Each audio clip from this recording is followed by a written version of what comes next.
अगर आप मुझसे पूछें कि मैं ऐसा क्या करूं कि इस बार इलाहाबाद हाई कोर्ट में मेरा चयन हो जाए, मैं मेरी नौकरी लग जाए, रिजल्ट की पीडीएफ में मेरा नाम आ जाए, तो मेरा एक सिंपल सच्चाई भरा जवाब होगा मित्रों कि आप गणित पढ़िए और टाइपिंग स्टार्ट कर दीजिए। मैं जानता हूं बहुत सारे यूट्यूबर्स, बहुत सारे टीचर्स आपको दिग्भ्रमित कर रहे हैं, उन्हें ये नहीं पता चल रहा है कि गणित की क्या स्ट्रैटेजी होनी चाहिए, लेकिन तमाम सारी किताबें ऐसी छप रही हैं जो केवल सामान्य प्रश्नों को कवर कर रही हैं। एक दिन जब रिजल्ट आएगा वो ना किताबें साथ होंगी ना वो टीचर साथ होंगे, अगर साथ होगा तो केवल आपका परिणाम आपके साथ होगा।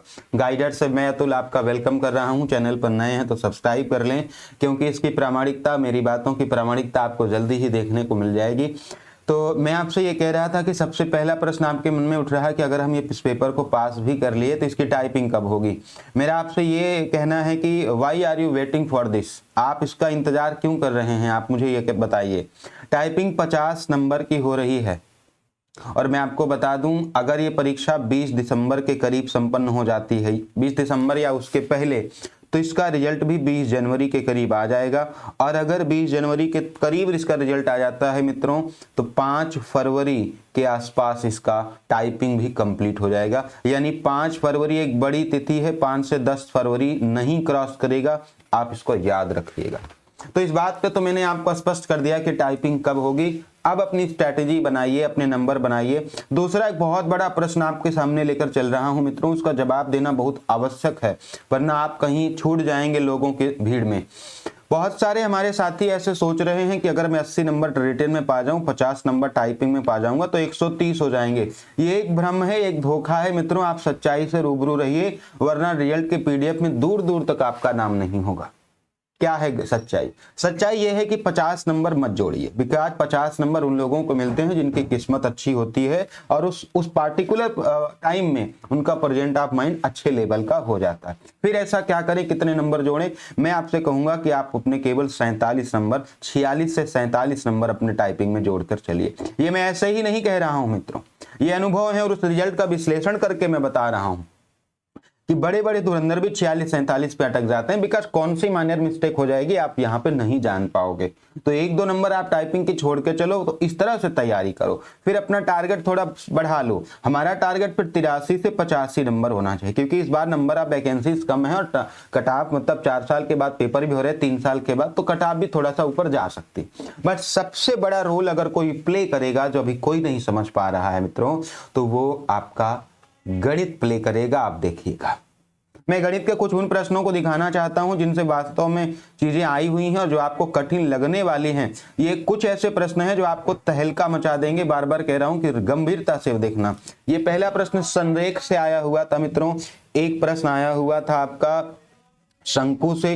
ये आपके वास्तविक और काल्पनिक मान से सवाल आए हुए थे, आपके अवयवों की संख्या से सवाल आए हुए थे, ऊंचाई और कोण से आए हुए थे, मूल के समीकरण से आए थे। इसके अलावा प्रायिकता से कई सारे सवाल आए थे मित्रों, प्रवणता से सवाल आए थे। आपको मैं, बहुत सारे लोग मेरे से बुक्स पूछते हैं, किताबें पूछते हैं कि कौन सी किताबें पढ़ें, कौन सी किताबें ना पढ़ें। मैं उनको बता ही नहीं पाता कि आज मार्केट में कोई किताब ही ऐसी नहीं है जो ये सारी चीजों को कवर करती हो। कोई ऐसी किताब नहीं, किसी ने ऐसा कुछ सोचा ही नहीं कि हाँ इतनी अच्छी किताब गणित की बनाई जाए। तो क्या किया जाए मित्रों? देखिए, गणित के 2 हिस्से में मान रहा हूं इस पूरी भर्ती परीक्षा में। अगर आप भी मानेंगे तो आप चयन के करीब होंगे, वरना आपसी और चयन की दूरी बढ़ जाएगी। एक अरिथमेटिक का हिस्सा है जिसके लिए किसी भी सामान्य 50 रुपए वाली किताब को आप उठा सकते हैं। दूसरा हिस्सा ऐसा है जिनमें कुछ चैप्टर्स हैं, जैसे द्विघात समीकरण, जैसे आपका प्रायिकता, जैसे आव्यूह वाला चैप्टर, वास्तविक काल्पनिक जो मान है वो द्विघात में आ जाएंगे, और 1-2 छोटे मोटे चैप्टर जैसे समुच्चय वगैरह जो सवाल है, ये आपको केवल 12th की किताबों में मिलेंगे और वहीं पर स्तर के प्रश्न होंगे और स्तर के कॉन्सेप्ट होंगे। इसके अलावा अगर आप किसी कोचिंग, किसी टीचर, किसी नोट्स पर आप भरोसा कर रहे हैं, दिन आप पीछे चले जाएंगे, बिकॉज कोई नहीं समझ रहा इस बात को। किताब मैंने भी देखी, बहुत सारे प्रैक्टिस टहल रहे हैं, गाइड टहल रही हैं, लेकिन उनमें वो बात ही नहीं है, ये सारे चैप्टर्स उसमें शामिल ही नहीं है।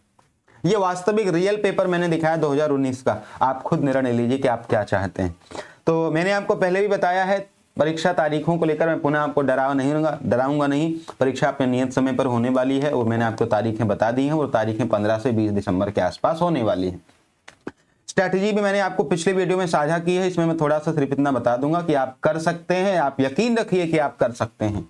एक महीने में आप हिंदी अंग्रेजी कंप्लीट कर सकते हैं। जीएस के उन प्रश्नों को आप जरूर कंप्लीट कर सकते हैं जिनको सभी कर रहे हैं या जो एक सामान्य प्रतियोगी कर रहा होगा, उन प्रश्नों को आप निश्चित रूप से कंप्लीट करिए ये कि जैसे आप जीएस उठाइए, सिंधु सभ्यता के 50 प्रश्न कर लिए, वैदिक सभ्यता के 60 प्रश्न कर लिए, मुगल साम्राज्य के 120 प्रश्न कर लिए। उन प्रश्नों से बाहर नहीं आएगा, और उन प्रश्नों से अगर बाहर आएगा तो फिर आप और आपके साथी कोई नहीं कर पाएगा। करंट अफेयर में 50-60 रुपए की जो किताबें आती हैं, जैसे प्लेटफॉर्म स्पीडी, किसी को उठा के आप कंप्लीट कर लीजिए। छोटी मोटी बातें ये चयन के करीब ले जाएंगी। गणित की गंभीरता, टाइपिंग की गंभीरता को मत छोड़िएगा। हाँ, चैनल पर नए हैं तो मैं पुनः कहूंगा कि सब्सक्राइब कर लीजिए। अगली वीडियो में गणित की कंप्लीट स्ट्रैटेजी, किताबें और भी कुछ बातें हैं जो गणित में सफल बनाने के लिए, टाइपिंग में सफल बनाने के लिए इंपॉर्टेंट है। So thank you so much. मिलते हैं आपसे नेक्स्ट वीडियो में। प्यार और ऐसे ही स्नेह बनाए रखें, मैं आपको जरूर चैन के करीब पहुंचा दूंगा। हाँ, आप मेहनत करने के लिए तैयार रहें और खुद पर यकीन रखें।